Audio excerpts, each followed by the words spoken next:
Hey everyone, welcome back. It's me again, and this time I'm going to be doing a bit of a non-podcast episode aside from the shorts that I recently uploaded. If you haven't seen those?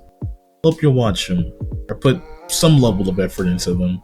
They were fun doing, and the origin story of how I got into doing those because there's a friend in my Discord server that does voiceovers. My buddy Jordan decided to try a bit. I just said, fuck it, I'll do a bit too. And we had a bit of fun with it. And it just kind of lay dormant. Like, we recorded it, uploaded to the server, and just left it alone. But recently, I was just like, you know what, screw it, I'll upload it. Jordan uploaded his, I uploaded mine. It's pretty fun. I might do more in the future now that I have a better microphone. Still fiddling around with the settings on it, but we'll get there eventually. Hopefully, it's a bit better than how it was handled in a recent podcast episode with some audio things where my feedback was a bit low and everyone else was very loud that I didn't notice until post editing. But that aside, this video is going to be about the Yakuza. Well, not the Yakuza, not the underground criminal organization, guys, but Yakuza, the game, franchise. Love it. Obsessed with it. It's just okay. So I'm mainly gonna talk about my experience and how I got into it and what impact it left for me as a person and as an adult, which were pretty good. I just hope none of these come off as, cringy. So without further ado, let's get into the video.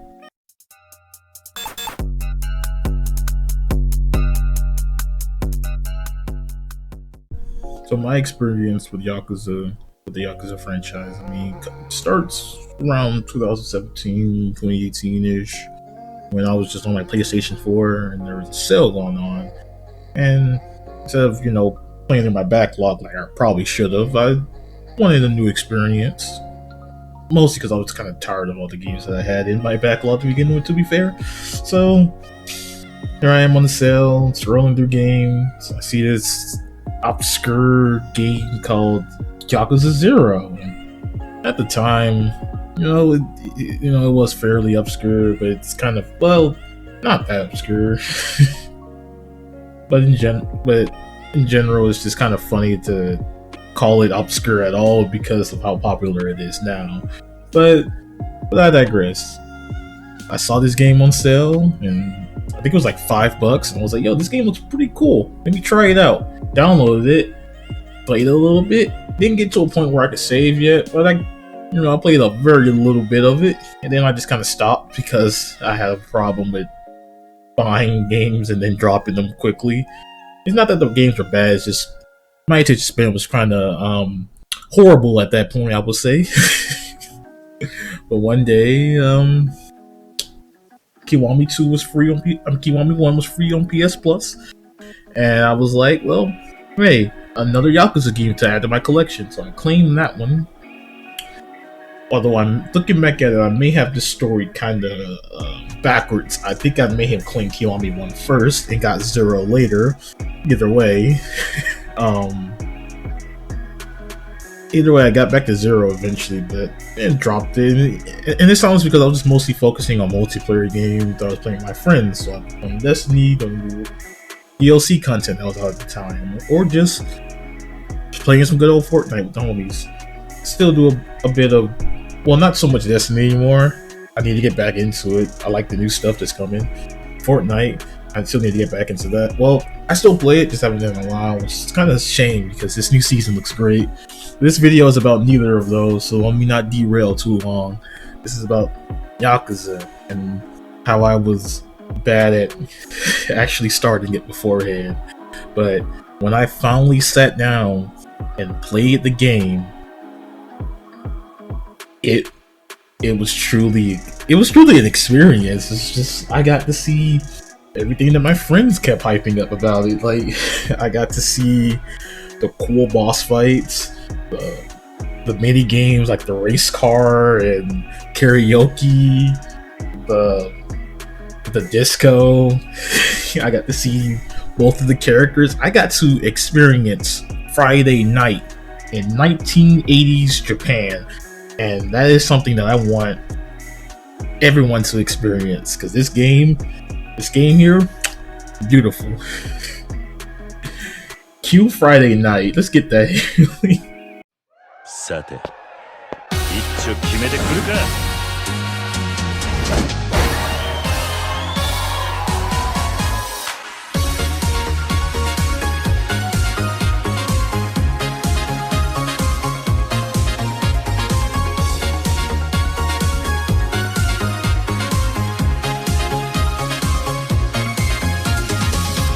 Yakuza 0, man, this is one hell of a game.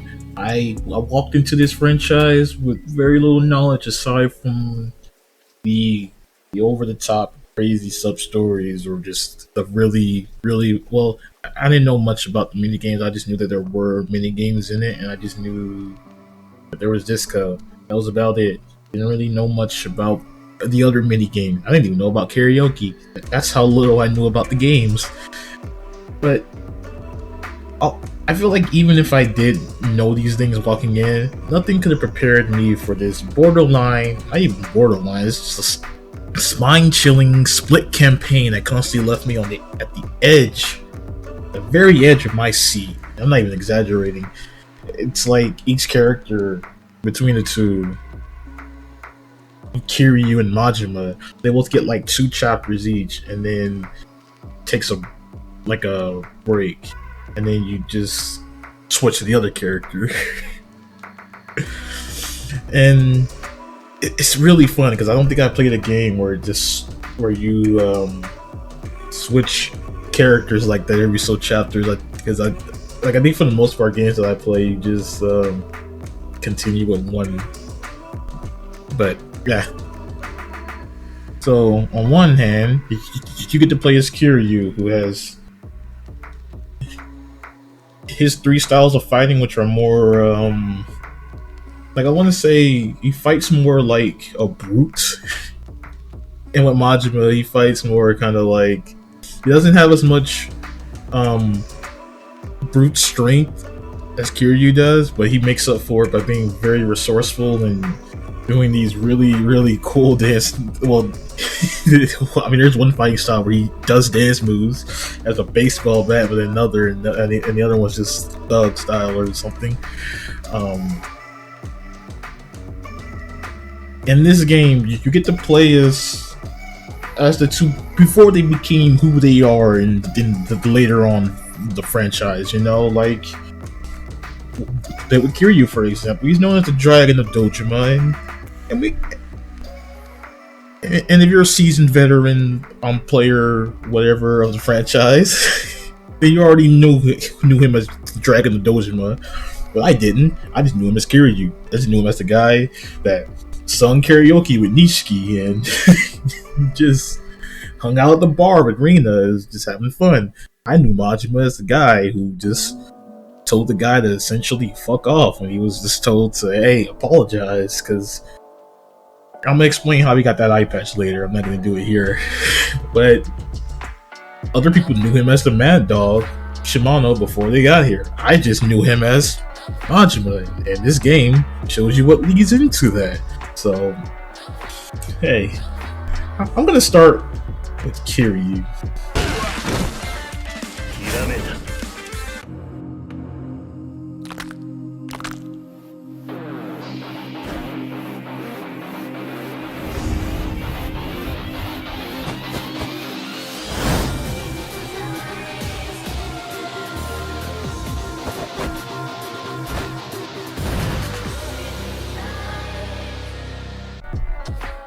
'Kazuma Kiryu, originally an orphan who looked up to this badass assassin Yakuza named Shintaro Kazuma.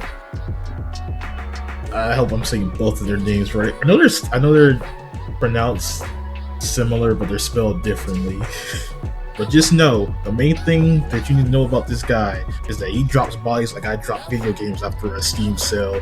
He looks like a complete merciless badass while doing so as well. This man is nothing to play with.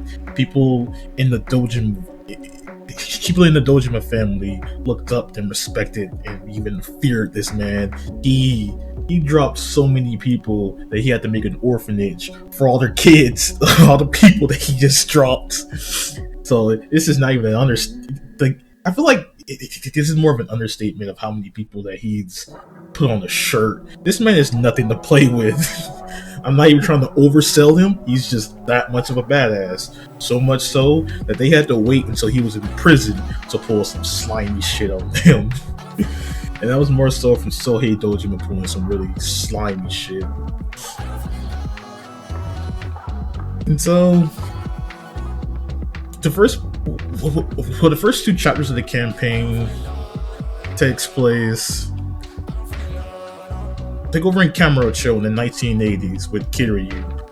And Kamurocho is the entertainment district of Tokyo. So there's that. It took me a bit for the longest to kind of figure that out because I kept thinking Kamurocho is its own city, I guess, and it's a district, an entertainment district. This place is a hotspot for crime and nothing but troubles. There are so many problems that happen in Kamurocho alone that the rest of the franchise has pivotal moments that takes place in that fucking district. And so this is, like, you can imagine a lot happens there over the course of 8 games. It's honestly amazing to me that none of the protagonists just upped and just started gunning down people who would just start the smallest of things just to get the point across of, hey, don't fuck with me. I've had enough. Like, after Yakuza 4, I would have just went ahead and after Yakuza 3, I just went ahead and just said, fuck it, I'm done. The Hagiryu's story. His story is pretty much how he was told to go out and collect money for the Dojima family, and he was supposed to knock a guy out because the guy didn't pay his money, and just get his money that way, you know. But turns out that his slimy boss, Sohei Dojima, decided to just frame him for murder, just to try to throw him in prison, or just create an opportunity to effectively take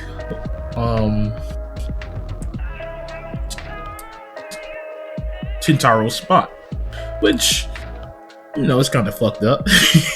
But this is Sohei, and this isn't gonna be the last fucked up thing he's done. If you played Yakuza 1 or Kiwami 1, you kind of have an idea of what I'm talking about. And there's a little screenshot from his little wiki page, just give you a hint about some of the things that he likes to do in his free time.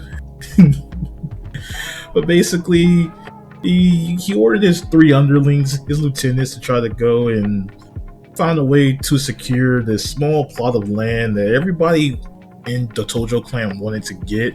Because once you have that last plot of land, I guess, you own the good control of the district at that point, and you're able to do whatever. So anyway, Kiryu leaves the Tojo clan after being exiled, and he's just trying to find proof to clear his name, or Shintaro's gonna be replaced or something. I'm probably misremembering this plot line, but I swear I played the game and I love it. It's just been a minute because I played through all these other games, and I remember more of the more recent ones because I played those recently and they're fresher in mind. But just know that he meets up with this really, really cool guy. Actually, cool is another thing. He meets up with this badass rich guy named Tachibana. And I swear, the way that everyone says his name in the game, it just it's like everyone just adds so much emphasis, like Tachibana. It's really great, and the rest is history because this ain't a review or a summary of the game. I'm just gonna give you context on the story for those that didn't.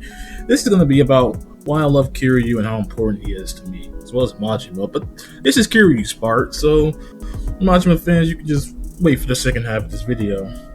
Now, Kiryu, his very name just means dragon. Well, at least the full name. It has some meaning with dragon in it, and like even the Japanese title of Ryu ga Gotogo it kind of means like a dragon. Like it roughly translates to like a dragon. Also, I hope I'm pronouncing that title correct because I've just been saying it like that for a minute. But if that title sounds familiar, it's because that's what they would call the seventh entry in the franchise, Yakuza 7, Like a Dragon. Because originally it was titled Like a Dragon, but I guess I guess they just wanted to call it Yakuza here. I heard it was to compete with GTA and pull over some people from there, but the games play drastically different. So hey, but Like a Dragon is actually a really fitting title for that game because it features Ichiban Kazuga, who's pretty much just trying to be like a dragon. He has a dragon fish on his back, and he's trying to make it a full dragon, but he's got some ways to go. Not everyone can be a dragon. Being like a dragon takes a lot. Alright? Now, to me, being like a dragon is someone who's able to endure many, and I mean many hardships. He's able to just put that on his back and keep going, just keep pushing forward no matter how much stuff life just hurls at you and throws at you and just try to kick you down. You just always get back up and keep fighting the good fight. And that's pretty much what happens over the course of the franchise. Because Kiryu, he's lost so much in just one game, by the way. Like, he's lost like 90% of the people that he knows in just one game. So it takes a lot to get back up and just go like, I gotta keep doing this. I gotta see it through. And I'm glad he does, because he wouldn't be Kiryu without all that, you know? All the suffering and the tragedies that add on to his character. They strengthen them up. I don't know where this is going now, but just know that Kiryu has a dragon tattoo on his back. In Zero, it's just a blank, not painted in dragon yet, but after like when he's adopted his full title as Dragon of Dojima, yeah, it has all the coloring then, and people respect and look up to it up until he was framed for murder. But this isn't about that yet. I don't want to talk about the other games because there's so much to talk about in 8 games that if I start talking about one, I'm gonna end up talking about 2, 3, 4, and 5, and then 6. So, you know. Overall, though, I feel like I'm either close to what it means to be like a dragon or just right about it. And this is just based on all the things that I've noticed that happens with Kiryu in general. Like, in Zero, he deals with Tojo Clan punching him down and kicking him out and all this other stuff. You see with Kuze, a guy that you fight numerous times, I should point out, over the course of Yakuza 0. And his whole thing is just about how he's like a hardened Yakuza, and that no matter how hard he's knocked down, he's gonna keep getting back up and just fighting again because it's what he has to do. He's a Yakuza, he can't give up. And I feel like this was internalized in Kiryu and helped mold it, to him at least, what it means to be like a dragon. And so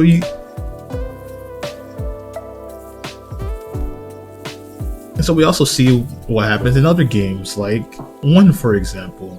All the stuff that he kind of just goes through. He deals with a lot of stuff in that game, and he just keeps getting back up because he's Kiryu, and he has people to protect and things left to do. He has to see.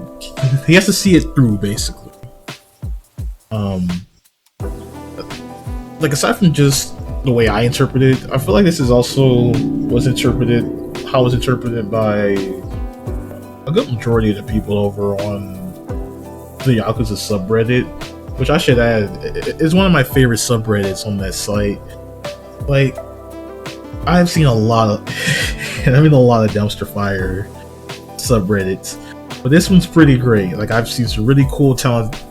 Like, I've seen some really cool cosplayers, some talented artists, some people with some cool tattoos that were either straight up from the franchise or just inspired by it, something that represents them and symbolizes them and whatnot. Which is the whole point of the back tattoos and the franchise itself. So, pointers for that. Overall, I really love this. I love this subreddit, but I feel like this message is what a lot of them internalize too, which is why some of them kind of don't want to get a dragon tattoo necessarily, but something else, because to them, they can never be a dragon because that's a pretty big title, but they can always strive to be like one. One day at a time, you know? But I'm not going to derail too much on Kiryu's part. I've already said mostly everything that I need to say about the guy. Love him. I love his message. Love his title. And his badass back tattoo. But I think it's time to move on to everyone's favorite Mad Dog. Goro Majima.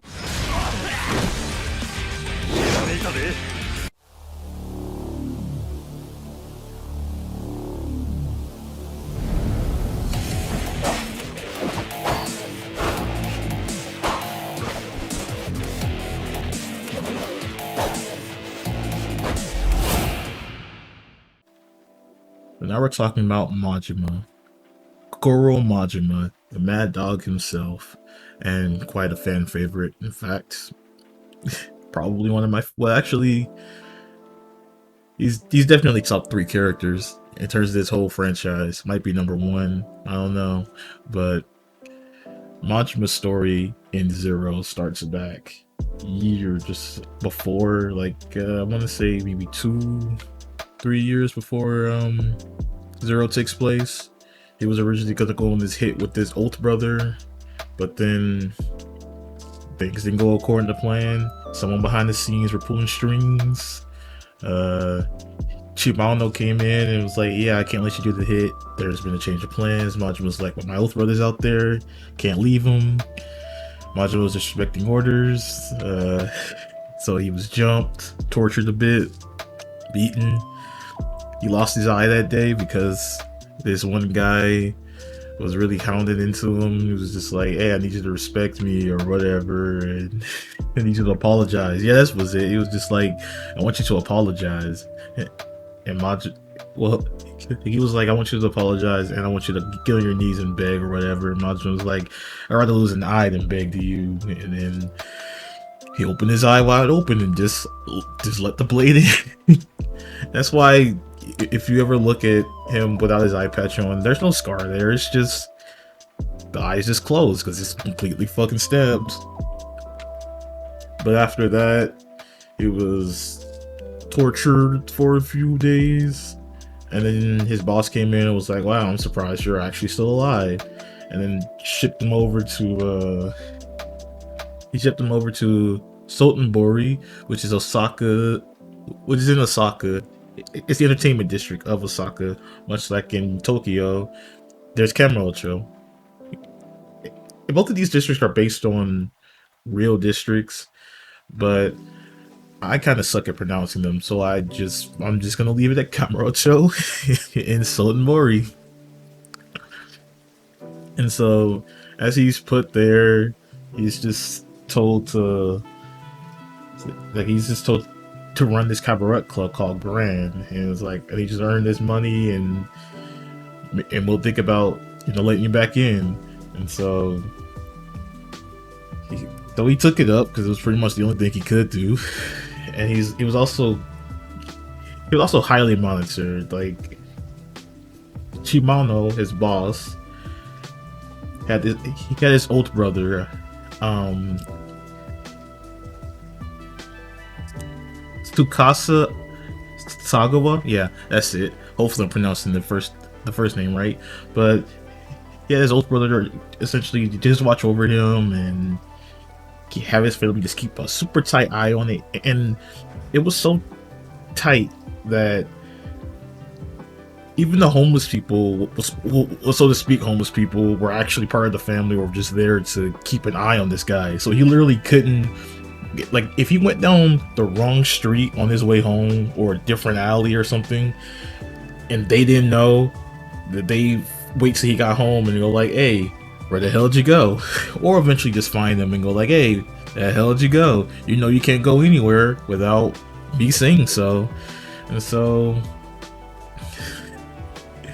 he was essentially,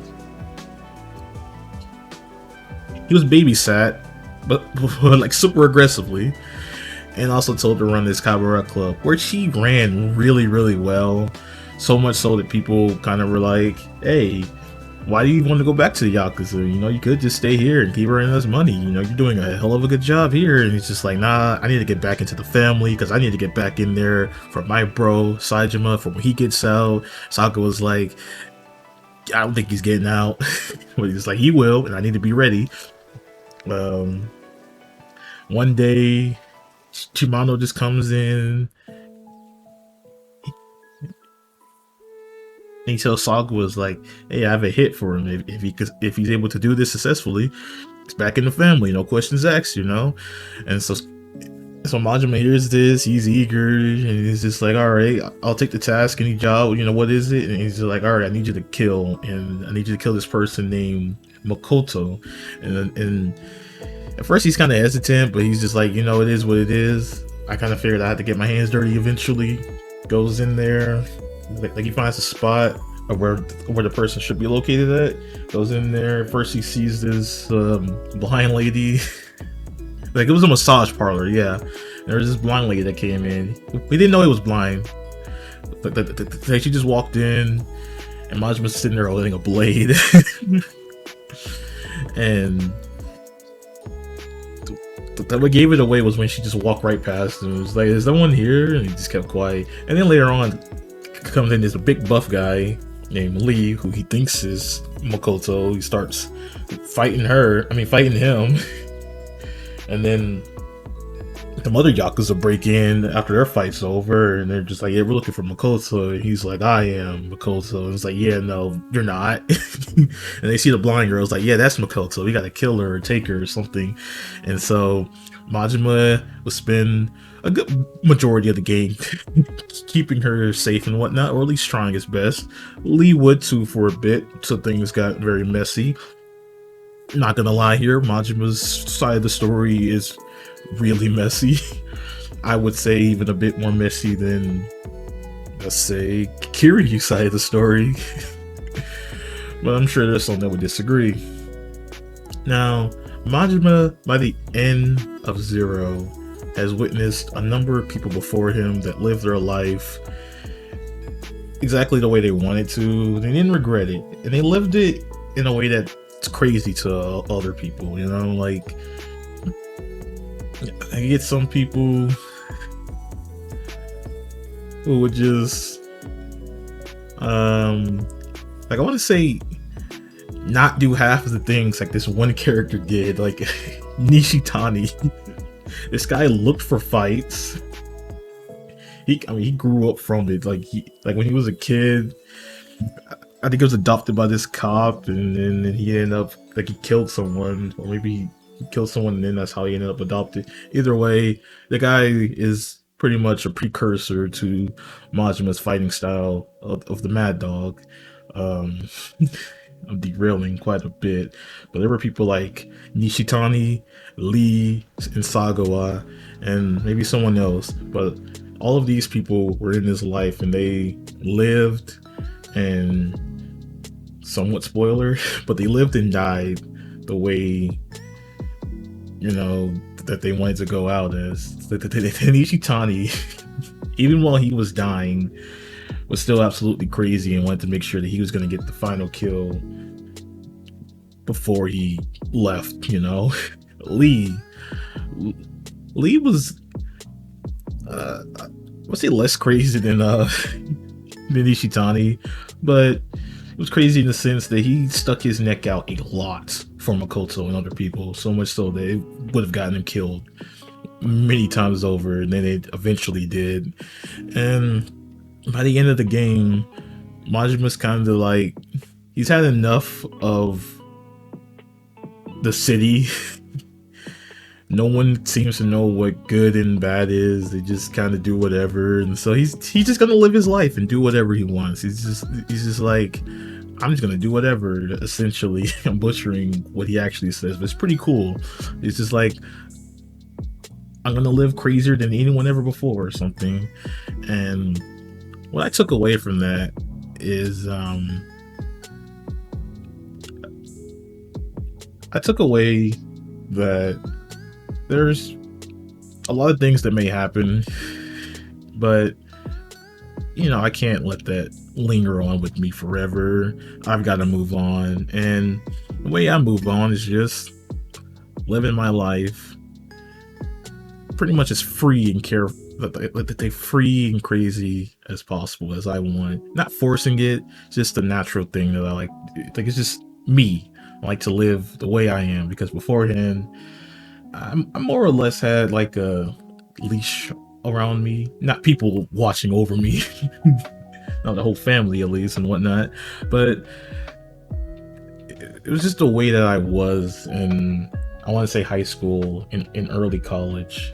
I felt like I couldn't be fully me who I was, and part of it was just because of stuff that happened in the past, and other part of it was just people around me were kind of judgmental and whatever, and I just kind of felt like I needed to be this other person. But then I broke free like a mad dog, like Majima did, which is why I used the mad dog Shimano. One day he just snapped and broke free and became the mad dog.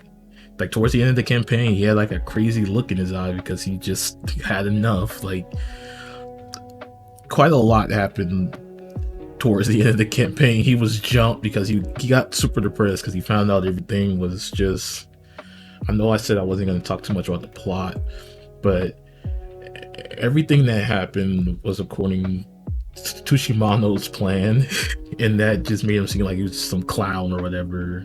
And then he got super beaten up over it, and then Makoto also got shot, and he saw her off to the hospital.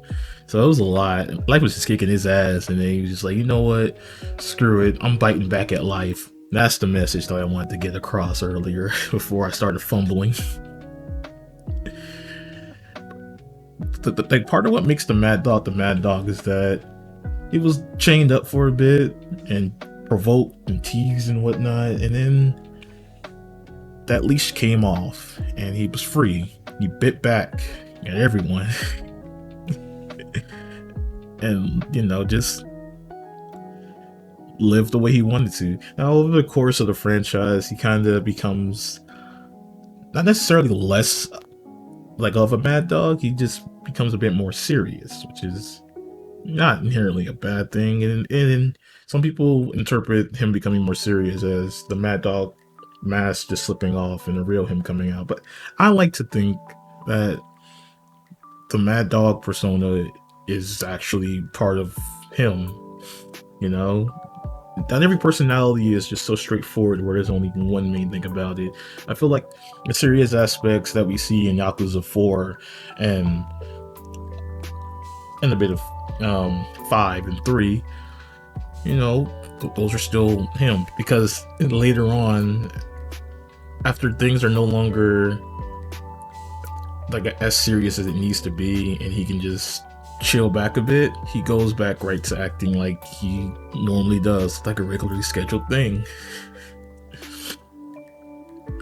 But all in all, I want to say that Kiryu and Majima, they both have helped shape me into a better person, because I'm not gonna say I was kind of lost before I discovered these guys. It's just like I took up their examples. We have, like, on one hand, there's Kiryu, and how he's never giving up and always just just fighting a good fight and defending what he cares about and protecting what he loves and all that stuff. Then we have Majima, who does a bit of the same, because boy, he takes a pounding from life as well, but he lives life the way he wants to and doesn't care for what others around him thinks. He becomes this uncontrollable mad dog, but it's what he wants. And I think everyone should just live the way they want to. But sometimes it's not as easy to, because sometimes there's factors in place that prevent you from doing so. Like, you may want to have certain aspects of your personality that are dependent on your sexuality or gender come out. You can't necessarily, at least at that moment yet, but I hope everyone, at least at some point in their life, is able to live their life as they want. I hope I didn't butcher the Majima part much. I hope I got my point across. Like, I wrote a script for this, but I kind of just derailed a bit. But if you made it this far, I just want to say thanks for watching my first Yakuza video. I plan to make more of these. I love this franchise. I love these characters. These people, they're amazing characters, and there's so much that I could say about all of them, like from Haruka to Akiyama to Lee, Saejima, even Ichiban, hell. They're all amazing. So if you're not already, I'm not going to make this like a common thing, but if you're not already, why not subscribe? There's more down the pipeline coming. Also, if this part of the video sounds a bit cleaner than the other part, it's partly because I had to record this later. Recording software was kind of bugging, but now I have Crisp, which makes it more clear. So I'll see you in the next video.